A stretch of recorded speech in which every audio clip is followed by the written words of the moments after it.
7.1 પ્રશ્ન પહેલો આપ્યો છે કે નીચે આપેલ સંખ્યાઓનો ગુણોત્તર શોધો। તો આપણે સંખ્યા આપી છે, રકમ આપી છે, એનો આપણે ગુણોત્તર મેળવવાનો છે। એમાં પહેલી રકમ એ આપી છે કે સાયકલની ઝડપ 15 કિલોમીટર પ્રતિ કલાક અને સ્કૂટરની ઝડપ 30 કિલોમીટર પ્રતિ કલાક, એમનો ગુણોત્તર આપણે લેવાનો છે। તો સીધું ગુણોત્તર એટલે શું? તો ગુણોત્તર આપણે લઈએ, ગુણોત્તર જેમ આપ્યું છે એમ લખવાનું। ઉપર આપ્યું છે સાયકલની ઝડપ, પહેલા આપી છે સાયકલની ઝડપ એટલે સાયકલની ઝડપ લખવાનું, સાયકલની ઝડપ। પછી આપણને આપ્યું છે સ્કૂટરની ઝડપ, તો સ્કૂટરની ઝડપ છેદમાં લખવાની, સ્કૂટરની ઝડપ। હવે જેમ આપ્યું છે એમ પાછું લખવાનું। સાયકલની ઝડપ આપી છે 15 કિલોમીટર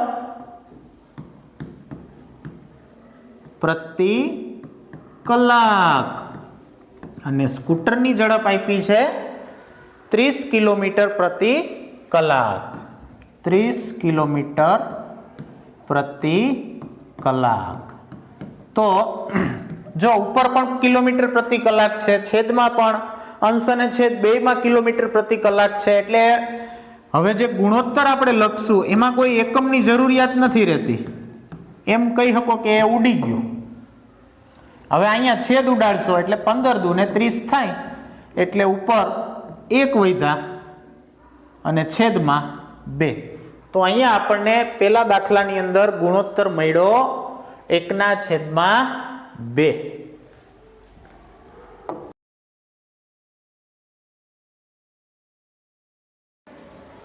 બી રકમ લઈએ 5 મીટર અને 10 કિલોમીટર। હવે જો છોકરાઓ આપણે આગળનો જે દાખલો ભણ્યા ને એમાં સાયકલની ઝડપ ને સ્કૂટરની ઝડપ 2 કિલોમીટર પ્રતિ કલાક એકમમાં હતી। હવે અહીંયા શું પ્રોબ્લેમ છે? તો કે આનું માપ મીટરમાં છે અને આનું માપ કિલોમીટરમાં છે। તો અહીંયા ગુણોત્તર શોધવા માટે બેયના એકમ છે એ સમાન હોવા જોઈએ, તો પછી આપણે ગુણોત્તર માટે અંશ અને છેદમાં મૂકી શકીએ। તો આ તો મીટરમાં છે જ, આ કિલોમીટરમાં છે, તો એ કિલોમીટરને મીટરમાં ફેરવી નાખીએ, એના માટે એને આપણે 1000 વડે ગુણવા પડે।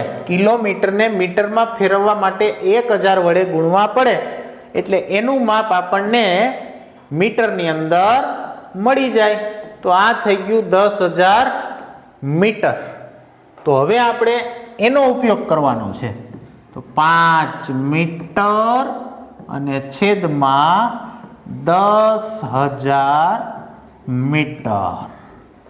તો છેદ ઉડાડીએ આપણે, 5 દુ 10 થાય, એટલે ઉપર કાંઈ ન વધ્યું, છેદમાં વધ્યા 2000, એટલે આપણને ગુણોત્તર મળ્યો 1/2000।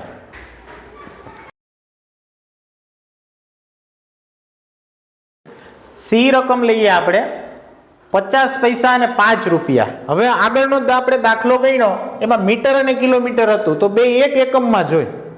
અહીંયા પણ આપણે પૈસા અને રૂપિયા બે અલગ અલગ એકમમાં છે, આપણે એને એક એકમમાં કરવા પડે। તો 50 પૈસા હાલો એ તો છે, પણ જો રૂપિયા જે છે 5, એને જો પૈસામાં ફેરવી નાખીએ તો બેના એકમ સરખા થઈ જાય, પૈસા પૈસા। રૂપિયાને પૈસામાં ફેરવવા માટે આપણે એને 100 વડે ગુણવા પડે, એટલે 5 ગુણ્યા 100 એટલે 500 પૈસા। હવે બેના એકમ સમાન થઈ ગયા, અહીંયા પણ પૈસા, અહીંયા પણ પૈસા। તો હવે આપણે ગુણોત્તર મૂકી શકીએ કે ગુણોત્તર બરાબર 50 પૈસા